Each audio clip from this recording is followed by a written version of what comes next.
You know, in the world of international rugby, some results don't just make headlines. They send actual shockwaves through the entire sport. So today, we're going to break down one of the most stunning results in recent memory, a day when the legendary All Blacks weren't just beaten, they were completely taken apart. So what's with this number? 36. I mean, in a lot of games, that's a pretty respectable final score, right? But in this particular match, well, it represents something way more dramatic, something you almost wouldn't believe. Yep, 36 unanswered points, all scored in just one half of rugby. This number, it's the foundation of the All Blacks' heaviest defeat ever. It's the story of a total historic collapse. All right, let's dive right in. Section 1, a historic humiliation. Okay, so let's set the scene. We're in Wellington, New Zealand. This is All Blacks' home turf. The opponent, only their greatest rivals, the South African Springboks. And that final score, 43-10, trust me, it doesn't even begin to tell the whole story. Which brings us to our next section, a tale of two halves. Because see, this wasn't just a simple blowout from start to finish. Oh no, this was the story of a sudden, and I mean violent, collapse. Look at this. At halftime, this was anybody's game. The All Blacks were actually leading 10-7. But then, the second half, it was just a totally different world. New Zealand scored 0 points. South Africa, 36. A complete and total shutdown. So, how did this even happen? Well, believe it or not, the All Blacks actually started pretty strong. At 18 minutes, debut winger Leroy Carter goes over to score, and they're in the lead. But then, just a few minutes later, you get a classic Cheslin-Colby moment. He intercepts a pass, runs 80 meters, a huge play that kept the Springboks right in it. But the real hammer blow, it came right after halftime. Colby scores again, and from that point on, around the 61st minute, man, the floodgates just burst wide open. It was relentless. Okay, on to Section 3, anatomy of a rout. So the big question is, how on earth does a tight contest just explode into a 33-point blowout? Let's get into the why.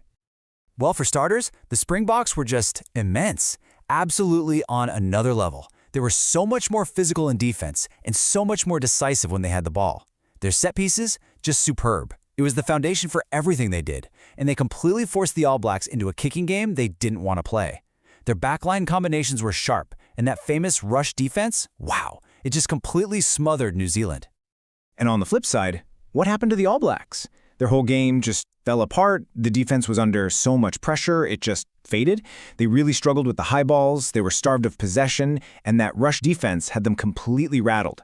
And their scrum, it gave way at a really crucial moment, which led directly to that killer second try from Colby right after the half. And you know, this quote from Springboks player Damian Willemse really says it all. We had a very positive mindset. Tonight, we were much more clinical. They had a plan, and they executed it with absolute, ruthless precision. It wasn't just brute force, it was clinical. All right, Section 4. Let's place this defeat in perspective. Because to really understand how big of a deal this was, you have to look at where it sits in the long, long history of the All Blacks. So take a look at this. That 33-point loss, that's not just a bad day at the office. It is now, officially, the worst test defeat in the history of the All Blacks. Full stop. And what's really interesting, look at number 2 on that list. Yep, South Africa again, from just 2 years earlier. They are clearly a massive problem for New Zealand right now. And a result like this, well, it leaves a scar. It's not just about the numbers. It's about the impact it has on everyone involved.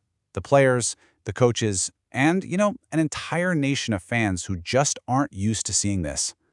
The head coach, Scott Robertson, he didn't make any excuses. He just said, when they got rolling, they were relentless. We couldn't buy a moment, and they punished us. He basically admitted that once the Springboks got going, his team just had no answer. And the comments from former players, they were even tougher. The great Mills Muliana was on commentary, and he said, it's not really the sight you want to see from the All Blacks, suggesting they look like they'd given up near the end.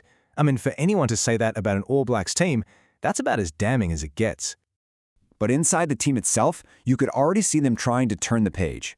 The captain, Scott Barrett, he talked about the real discomfort they'd feel, which you can imagine. But he also said, I'm sure this team will use that to bounce forward. So they're already trying to frame this massive loss as fuel for what comes next. And really, that's what it all comes down to, doesn't it? It leaves us with this massive question. Was this just a brutal, one-off lesson for a team that's rebuilding? Or is this a sign of something bigger? A sign that maybe one of the greatest dynasties in all of sports is actually genuinely in decline. I guess only time is going to tell on that one.